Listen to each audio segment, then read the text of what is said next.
We're now many months into running these shows. We run these shows, the DareGreatly Space podcast. We've been doing them since October. It's now June, so there's a lot of these. We do them every twice a week, every Monday and Wednesday. Yeah, there's some days that we miss, but typically Mondays and Wednesdays, going on 8 months now. It's been great. We've had some amazing guests, some amazing experiences. We've got some cool stuff coming up here. As a recap, Andy Aldrin has been on. He's terrific. Roger Lanius. Andy Aldrin is the son of Buzz Aldrin and a bona fide space badass in his own right. So definitely worth listening to that one. Roger Lanius, we've had 2 episodes with him. He is the former chief historian of NASA and the associate administrator of the Air and Space Museum, the Smithsonian Air and Space Museum. We've really had some tremendous guests. Coming up soon, we've got the deputy administrator Lori Garver of NASA, former of NASA. We've got Dr. Joel Mosier, the chief scientist of U.S. Space Force, and Dr. Stephen Quast, 3-star Air Force general that was pretty instrumental in the creation of Space Force. So just some amazing stuff that we've already done and we've got coming up. To put an exclamation point on that, our current guest today, Sean Mahoney, has been on our show twice now. Once in his guise as a battered and bruised, but still doing the job, former president of NASA and Aerospace, and then in his current role as the executive director and board chair of the Space Frontier Foundation. So without pulling any of his thunder, I'm going to let him talk about some of the stuff that he's doing. We're pretty excited about this next step with the Space Frontier Foundation. Let me add that our client where we host the Red Planet Live series for the Mars Society, that's been going really great. We've got probably some interesting announcements coming up here in a few weeks for that. And I think that's kind of it for updates. The biggest one, I'm going to let Sean go ahead and make his announcement. So Sean, let's bring you on. Hey, sir, welcome back to the show. It's been fun. Thank you. Glad to be here. With it 2 more till I can get the official jacket as a there's a jersey and a punch card jersey. Okay. for a free latte. Yeah, yep. But that's 5. Awesome. You have to get all 5. Yeah. All right. Well, we're getting there slowly, but glad to be back and glad to talk with you and everyone else again. Yeah. So let's we're going to talk about a couple things tonight. You got an announcement that I think it's kind of a big deal. We'll talk a little bit about that. You just came back from ISDC, International Space Development Conference. There was some interesting stuff about the conference, and then also some of the stuff that you got as the leader of the Space Frontier Foundation. So let's jump in first with the news, and let's talk about what just happened, an hour ago. Yeah, this will be great. So for just in case you've got some new folks that aren't familiar with the Space Frontier Foundation, this is an organization that has been around for many, many years, was a outgrowth of the L5 Society that then merged in with the National Space Society and then grew out of the National Space Society. It's an organization of people dedicated to opening the space frontier to human settlement as rapidly as possible. And definitely takes as its inspiration the Gerard K. O'Neill view of commercial, human commercial practices that will then release the value that is in space for people that are in space and also people that are down on Earth. So over the last several months since we last spoke here, the organization's been You were taking one the of our time. first guests, so that would have been maybe November, December, Yeah. perhaps. Yeah. And we're in June. I What had to look happened? to figure out what but the board and then broader group within the organization have been taking the time to look at the situation of where the space industry is today and figuring out where are the biggest gaps that can be filled to serve that objective of advancing human settlement of space. And one of the things that we realized is that as people are coming into this industry, a lot of times we don't have a great way of explaining a lot of the work that came before. We have stories about the space program, but stories about the space industry are sometimes a little harder to come by. And so we realized that we needed to capture some of those stories about the pioneers of new space in a way that can be shared and communicated to folks as they're joining the industry. And I got to be honest, even for me, Right. there's still things that I'm learning about the challenges and the toils and the trials and tribulations that people went through in order to open up this opportunity for us. So the conversation I that we learned something an hour ago. I mean, yes. I've been at this for 20 years. You've been at it for a long time. I learned something an hour ago. So yeah. And it is both fascinating and relevant. It's not just, it's cool stories. And there's plenty of cool stories about dealing with difficulties, but understanding how we got to where we are today and what it took is really kind of the interesting thing. So what we're doing is a series of conversations with some of those space pirates, some of the pioneers, some of the folks that were in it and that were not just talking about space or a fan of space, that were actually in the industry and doing the work and taking the arrows that cracked open our country's approach to space to create the fertile ground for the companies that we now know and look to for them to take root. Because once you start to get an idea of some of the history, you realize that there have been multiple iterations. It's not, I don't want to go full Neo and like multiple iterations going through, but there have been we've seen this sort of thing before. And so I'm excited that we're going to have some of these conversations to share with a broad audience to be kind of a primer for folks as they're getting involved in the industry so they can get a sense of what work was done, how it was done, and how they can pick that same sort of thing up and make sure we're adding to it. So it's a combination of, a little bit of taking credit, because I think the foundation deserves to take some credit, but that's not the point of it. The point of it is to understand the past so that you can navigate the future better, right?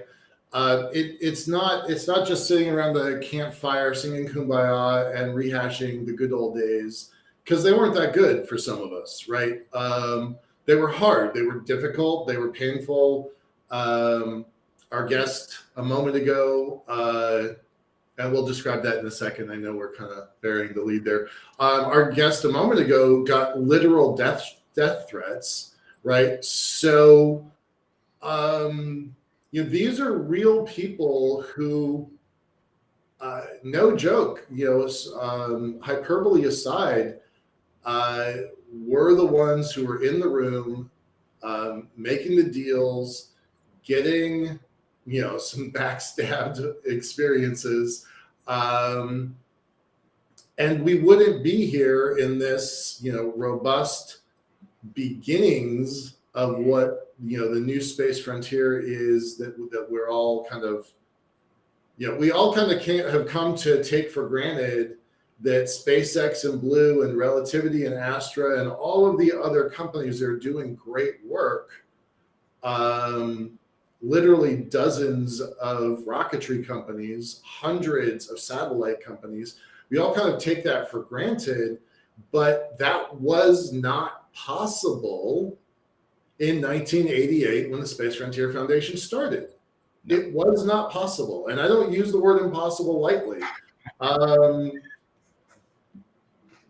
So let's talk about what this Pioneers show experience is going to look like. What do you want to say, and then I'll add some stuff. Well, the main part of it here is to help us understand not just what happened, but how did it come to happen, and what were the things that enabled it to happen, and how did people make some of those decisions. And while the big battles or the big outcomes or the final vote on the floor and those sorts of things are interesting, for those of us that are going to be the doers and active in the industry, we need more than just a story of what eventually happened, and more of that story about how it was made and what went into getting to the point that you can have the chance to win or lose. And I quote Teddy Roosevelt's "Man in the Arena" on a regular basis. And this is, to a certain degree, what does it take to get in the arena? Oh, so I love that. I mean, that's why we've named our show the Dare Greatly Show in the first place, because that really speaks to us. So thank you for that. That's terrific. Doug, we've got a comment in the chat here.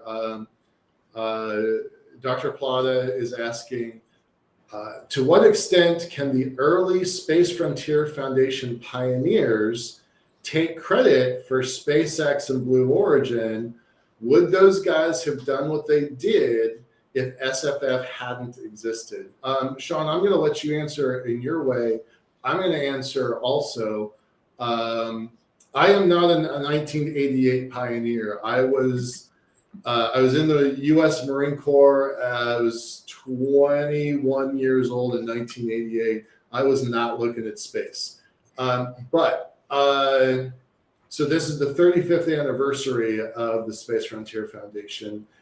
And it wasn't at a Space Frontier Foundation meeting. It was at a Mars Society meeting that I met Elon Musk. And it was 2002, springtime 2002. That was the first time I met Musk. And he was just another nerd in a room full of nerds. But the Mars Society, Space Frontier Foundation, and SFF all originated in roughly the same time zones. I just learned an hour ago that National Space Society predates most of them, starting in 1974. But all of those organizations influenced both SpaceX and Blue. And I know, Sean, you have a story about Musk and Blue and O'Neill. So tell that story. So, yeah, as part of the Space Frontier Foundation, I'm going to go ahead and use the large net to kind of encapsulate the space advocacy over the years. There's some that are specific in Space Frontier, but there's a lot of related organizations. Going back into the 70s, you have the L5 Society and the National Space Institute. Those two organizations had different approaches, but merged together to create the National Space Society. And then a few years after the merger, then the Space Frontier Foundation splits off. That's a story you're going to have to tune in separately to hear how that went down. But the work of the L5 Society and National Space Society and its predecessors was important in carrying the O'Neillian vision of how we were going to capture value from space, and to the point of actually defeating an international treaty in, I believe, 1980. There was a moon treaty that the U.S. is not party to, and it would not have been favorable to a commercial free market footing. And so that's an early one that we can point to, and that predates the foundation, but it's the same. But it was those same people that created the foundation. The subsequent work of the Space Frontier Foundation in pushing not just the concept of the O'Neillian commercial space future, but making sure that it wasn't just swept under the rug. It's a fact of business that business interests may want to protect their interests, and without any counterpoint, there was a threat to our space future of companies that wanted to deny that there would be anything other than a state-sponsored space program. And that's where some of the work of the Space Frontier Foundation in changing that opinion and actually putting into law changes that mandated that the federal government not prohibit companies from forming. And so those things obviously tilled the ground, but the direct connection of O'Neill to Musk and Bezos and many others planted those seeds far before those companies ever sprouted. So, the influence is large, and I can tell you, I came in a little bit after that particular phase, but I can tell you that since then, the people that are in the room for the Space Frontier Foundation events are the people who then are finding a way to give actual life to these principles of free enterprise. Doug, let me answer a little bit more specific. Would have been, 2012, maybe 2011, maybe 2013. The folks that are now nanoracks, maybe it was 2008. It was a while ago. They went to a Space Frontier Foundation meeting, hanging out. They've known each other for a long time. Mamber was a part of the original MirCorp back when Tomlinson and Michael, whatever, I can't think of his last name all of a sudden. Those folks were all trying to get a commercial space station put together under MirCorp. That did not work. Fast forward, I think it was maybe 2007, 2008. Mamber and a bunch of his team were at the Space Frontier Foundation meeting having a beer. There's a lot of beer at SFF meetings. There's a lot of beer. I'm sorry to say, but it's definitely a social lubricant. And that's how nanoracks came to exist. So fast forward to them creating Starlab. That was a specific direct result of the Space Frontier Foundation, arguably either the second or the first best space station development in the field. I might put them second behind Axiom, although I think there's good reason for them to be number one.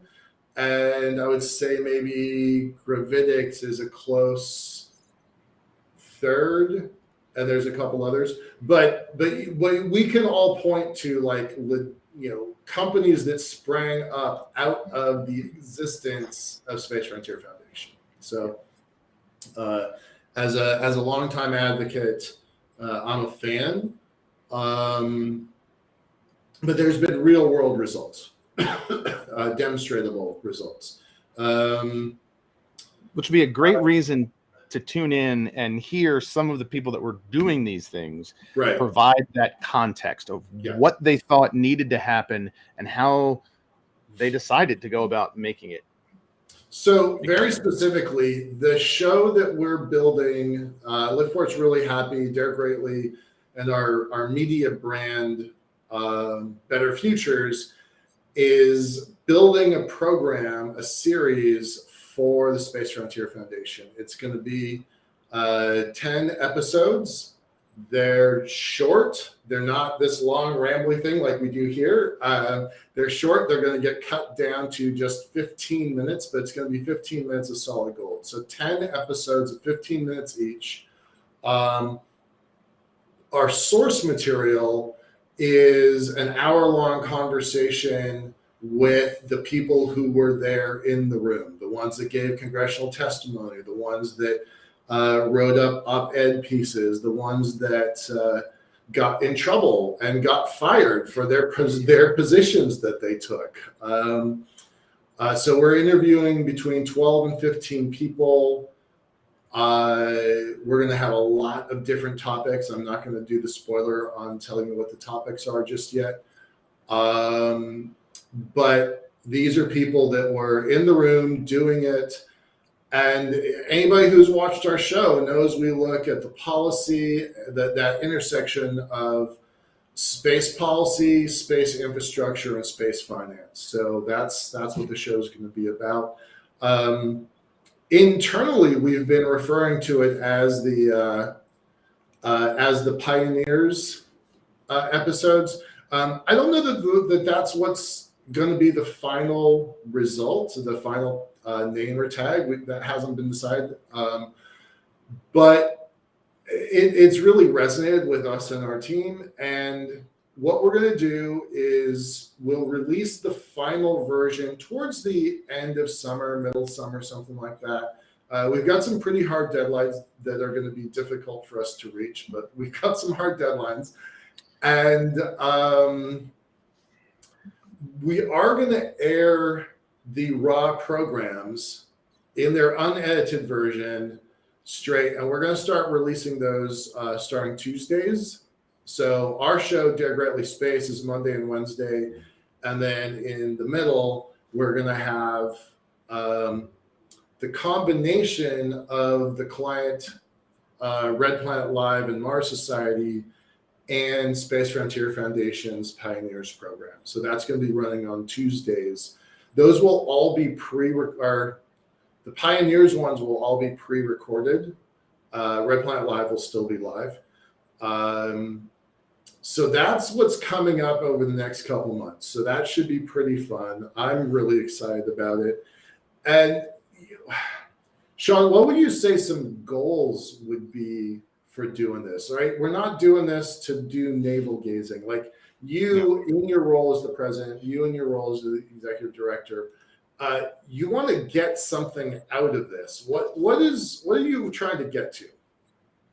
Well, there's two pieces to it. One is to improve the level of understanding of what went into creating the world that we live in today. Mm-hmm. That understanding is great and it's helpful. It is the application of that understanding to today that I'm Right. really hoping that we get out of this. This is not an academic exercise. There is a result that you need out of this. Yes. Yeah. Okay. Yes. Great. And not that I'm going to form the narrative of the past just to fit it, but that's the narrative that I want to make sure that we are able to pick up, because for those that are in this industry, it can be difficult. Mm-hmm. And understanding how people have dealt with that difficulty through recent history will help inform those of us who are in it, trying to carry things forward. And the other piece of that is the understanding that we have an obligation to this greater good. We still have work to do for the industry to be able to benefit all of humanity. A lot of that may come from our service as, a civil servant. It may come from our role in a for-profit company, but there are still some things that don't fit in either of those camps. And as leaders in the industry, we have a responsibility to make sure that we are setting up that fertile ground for the future, not just planting and harvesting the ground that was set up for us before, but also making sure that we are doing the work that is over the horizon, that is not going to be captured by any of our companies necessarily today, but that will be the enabler of those companies that will come in the future. You're trying to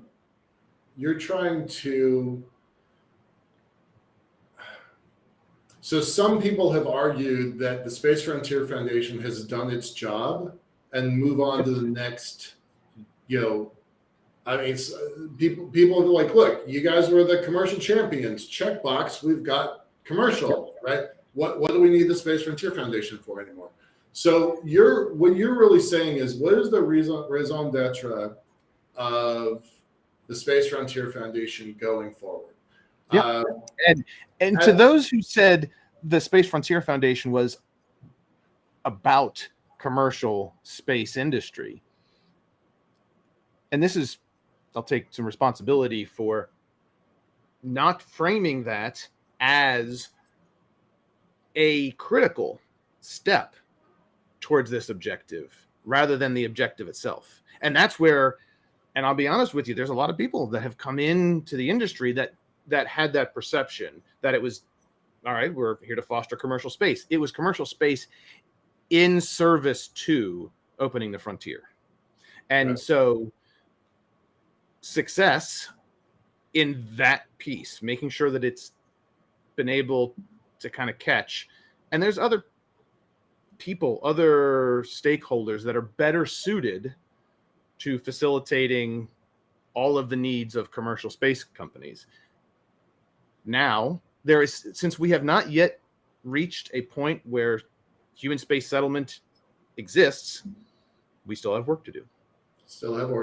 Absolutely. And I think that I think most folks listening to our shows are going to agree that there's, we're close, right? We've seen, we can say with a straight face that there's half a dozen legit, well-funded, well-teamed, well-organized space station organizations out there, companies, right? But is 6 enough to move humanity out into space? Probably not, right? It's a starting point, but it's a rowboat and there's an ocean ahead of us, right? And the thing for folks to realize is that these things go in cycles, and we've seen it before, unfortunately. Well, let's tease a little bit with our first guest, right? Why don't you talk about who it was, some insights. Don't spoil the show because we've got a show to do. But Right. what I got some surprises out of that interview. So we had the pleasure of speaking with Lori Garver, who was instrumental in this whole transformation, and not as a board member of the Space Frontier Foundation or something like that. So in some ways, she's not specifically a leader in the organization, but was absolutely a leader in the space arena in general. And the discussions, first of all, just for clarity, Lori Garver started as the executive assistant, secretary, bookkeeper, back before the merger, NSI, right, of the National Space Institute. And then over time became the executive director of the National Space Society, and then over time became the number 2 deputy administrator at NASA. So that is a long ways to climb over a 30-year career. So let's talk about Lori for a second. Why did we include her into the Pioneers show, and tease a little bit about what we got out of that? So the why is because she was in the room when it happened, and if you haven't already read her story about her trials, and go read it, stop listening to this and go listen to that. The thing that I was interested in understanding was how she managed through the years of believing in this right answer for the future and then putting the time in to make it happen. So I forget if that has answered your question or not, but she is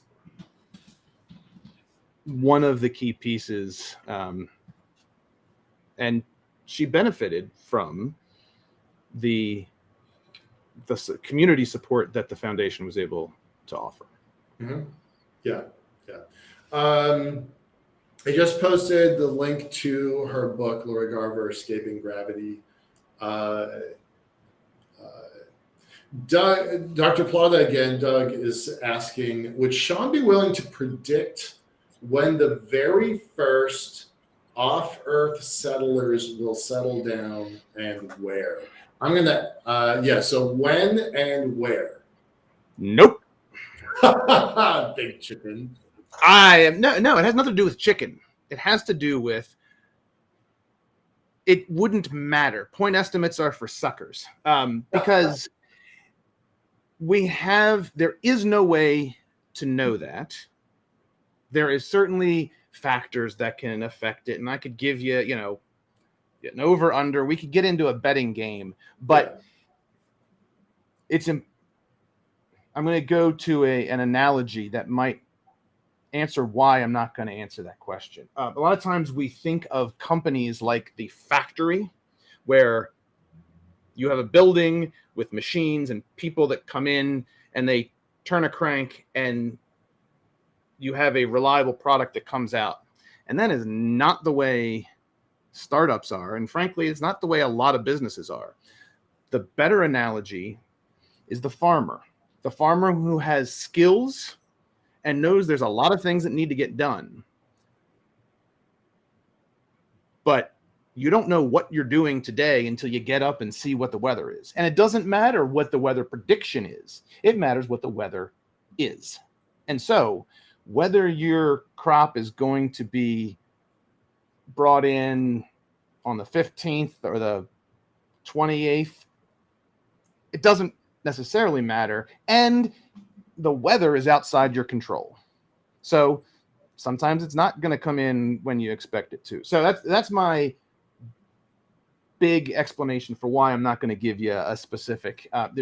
It's a wicked problem that has way too many interacting nodes. But what we can do is we can say, what are some of the things that we expect will happen on our way to that point? And so understanding that those conditions, those gates, things that need to happen is where I've spent more of my energy. So sorry, Doug, not trying to be too much of a smart aleck, but I have put my stake in this for a long time, so I don't have any problems with it. A lot's going to happen on Mars, but Mars is not going to be the first settlement site. It just isn't. There's a lot that has to happen. It will be a settlement site, but it won't be the first, and it probably won't be the biggest. The moon has the most current activity, but no one currently is expecting anything larger than an Antarctic-style settlement. So that will be, but my definition for settlement starts with babies. If you can't have babies, you're just camping. Yep. Right? You're not a settler until you can have kids. And for me, that means it's space station. For me, I'm back to the original O'Neill question, space stations. And because we already have several under development, they're getting more and more money along the way, even though they haven't actually achieved it. My bet is space stations. So that's where I plant my flag. But it's going to be stations first, Mars, Moon second, Mars third, and then the rest of the asteroids.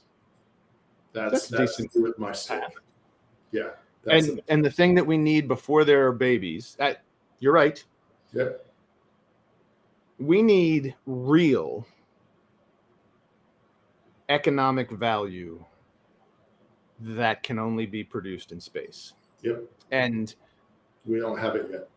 We do not.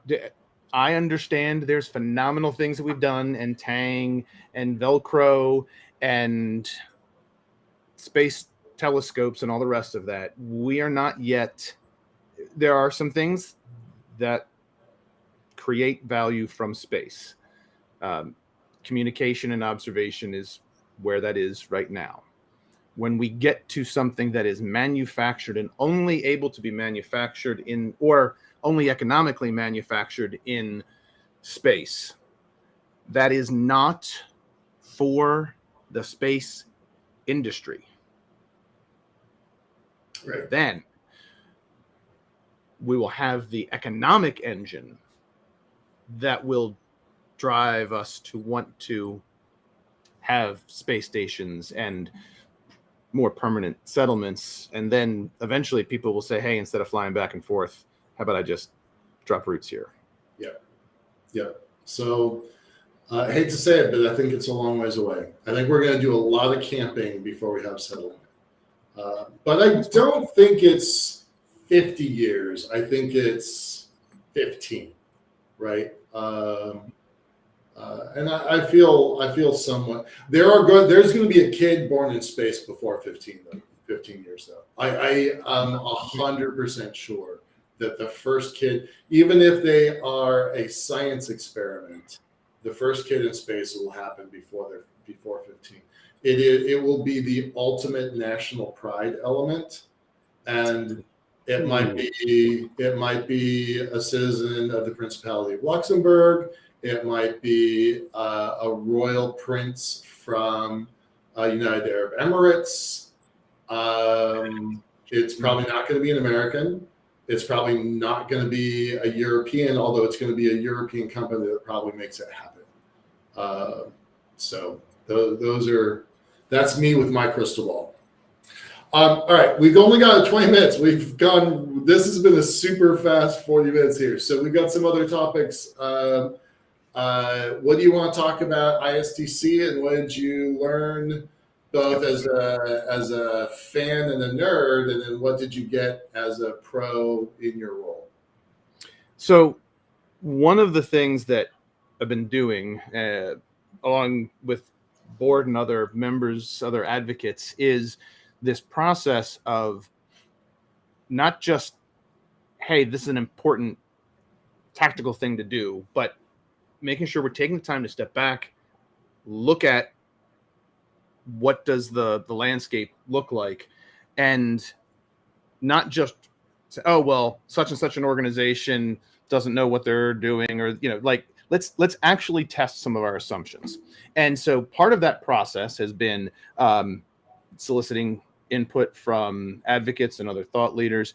And I was fortunate that the folks that were running ISDC had said, hey, so National Space Society was more than happy to give us the opportunity for the Space Frontier Foundation to have a breakout workshop. And this was great because it allowed me to get the conversation out of the one-on-one and actually have a group. And so that group walked through the kind of the overview that I've mentioned here, kind of how do we assess the rest of the world, and what are the gaps? What are the things that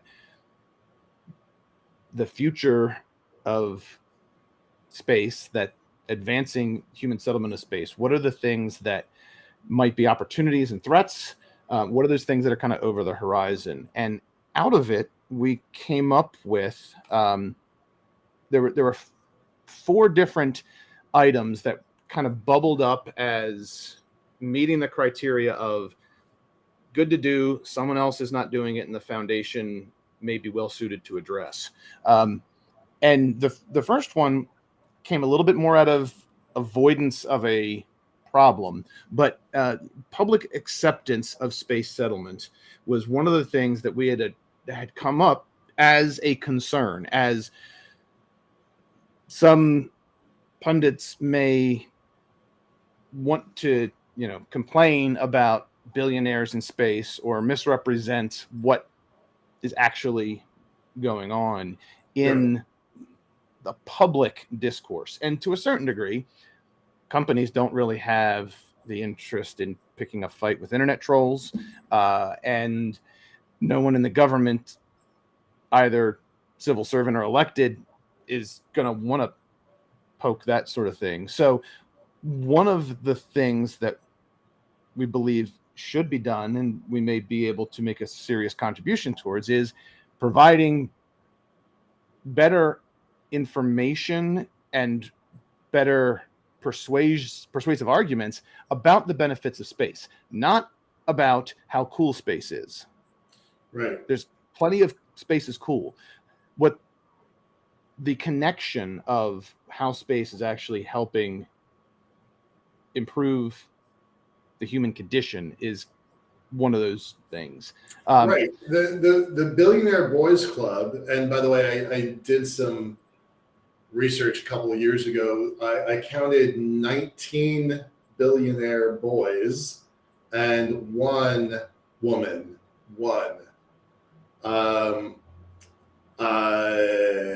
And there's a wild card in there also. Anusha Ansari is not a billionaire, but she certainly deserves to be on one of the big funding lists, even though she, quote, only put 10 million in. But it's 19 to 1, and that ratio is not changing. So that by itself it's a problem. It's a problem with the industry and how it has been represented. And I'm a fan of Blue, and I'm a fan of SpaceX. Not necessarily am I a fan of their bosses and how they present themselves in the world, right?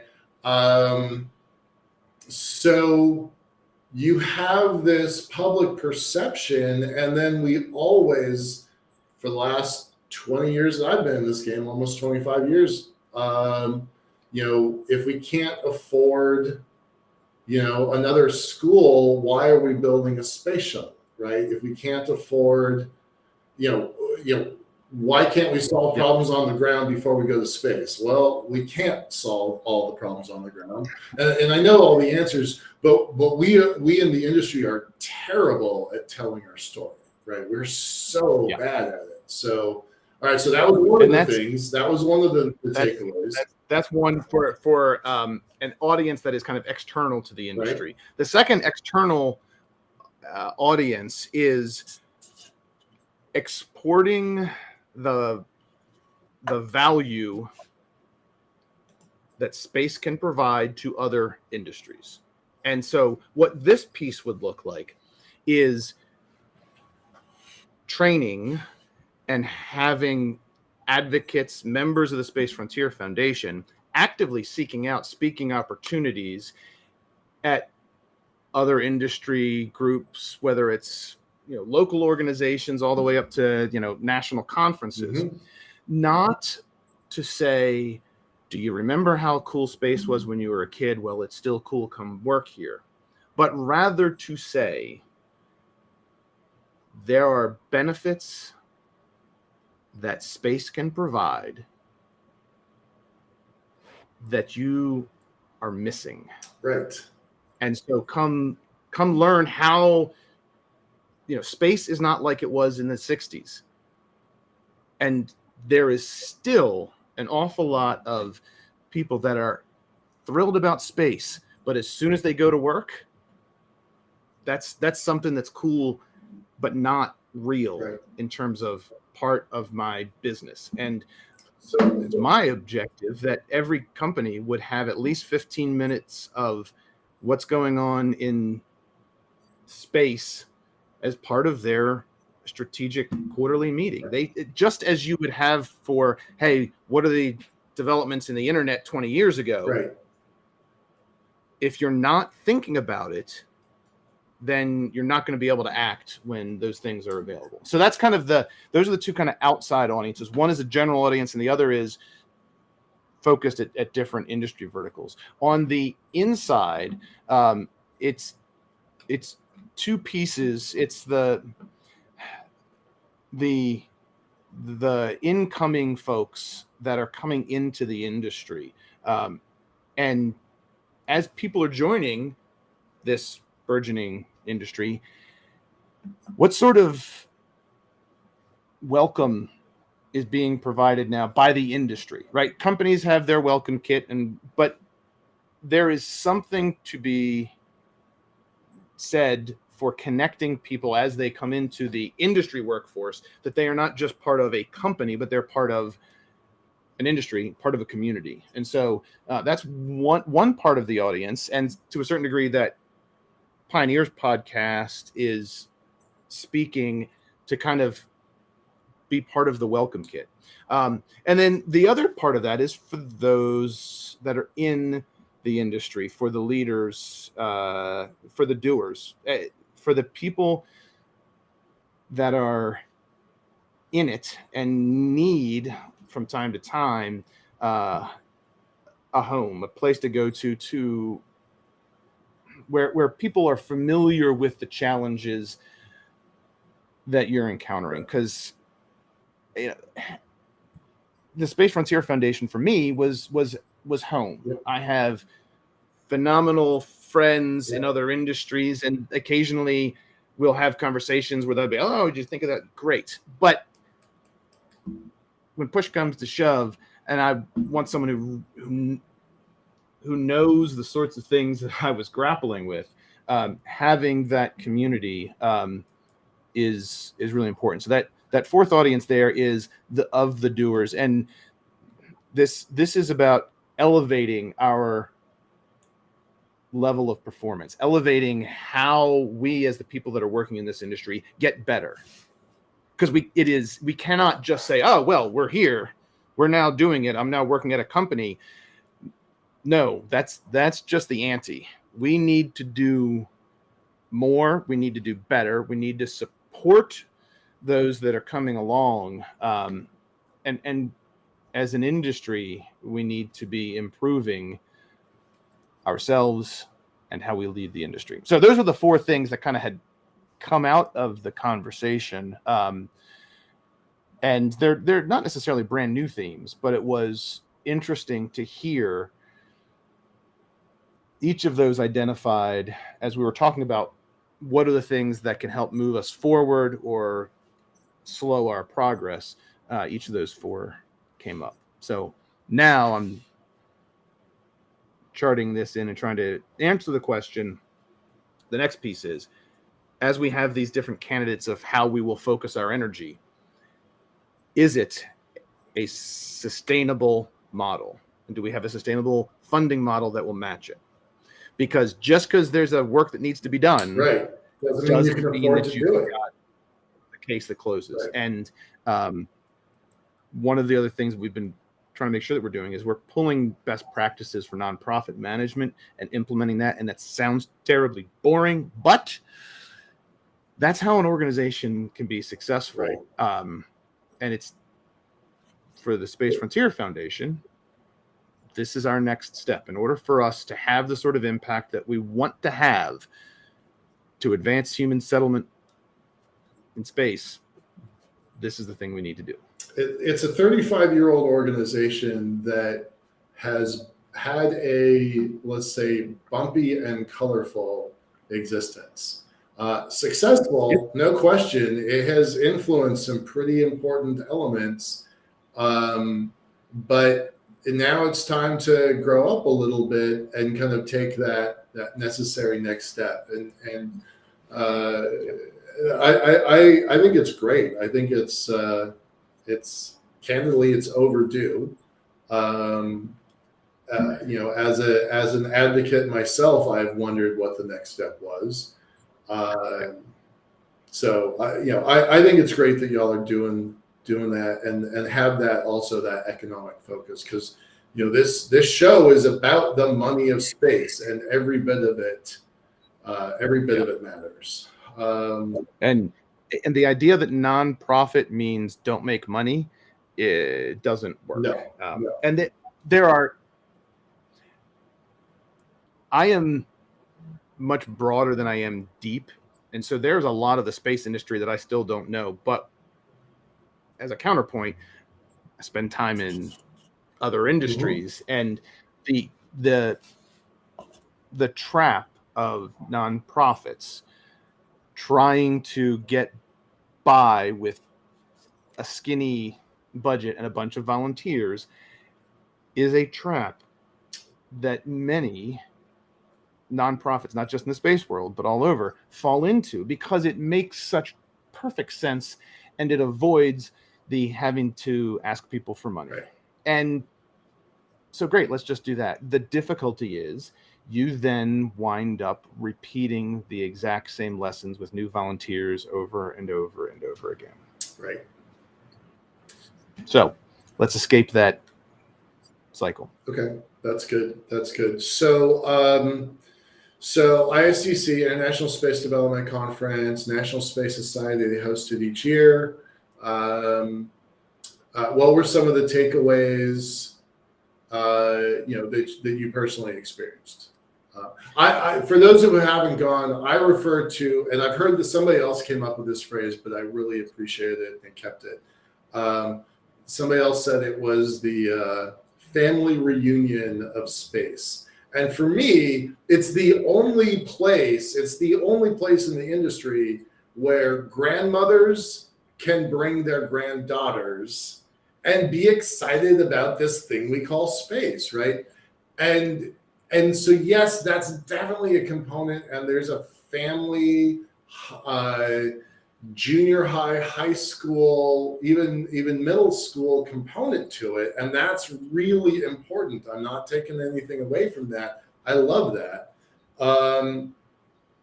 But also, it's a place where the pros hang out in the back of the room, or at the hotel lobby, or at the hotel bar, or at the pizza place across the street, and we become friends. And in that friendship, that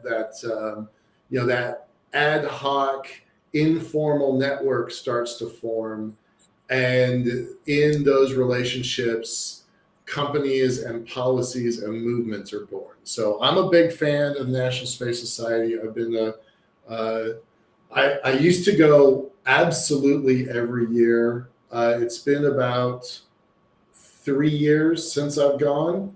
But some of the biggest connections I've made, some of them are giant connections I've made at the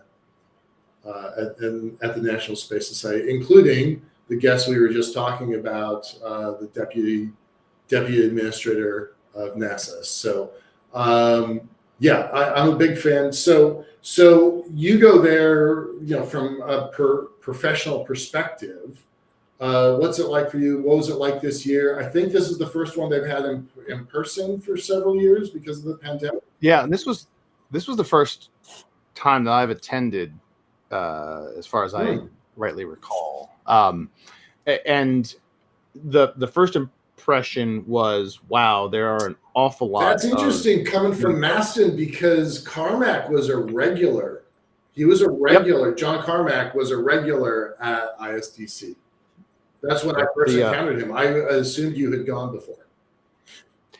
Founder of Armadillo. And I talked to Neil Milburn, who had been part of the Armadillo team and then was there with EXO. So yes, so we even talked about him. But there were other folks that covered that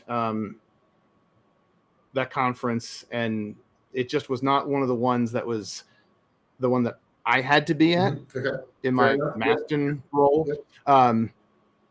But there were tremendous number of young folks, students. There were various student competitions. I got to sit in and be a judge for the space-based solar power set of presentations, which were pretty cool.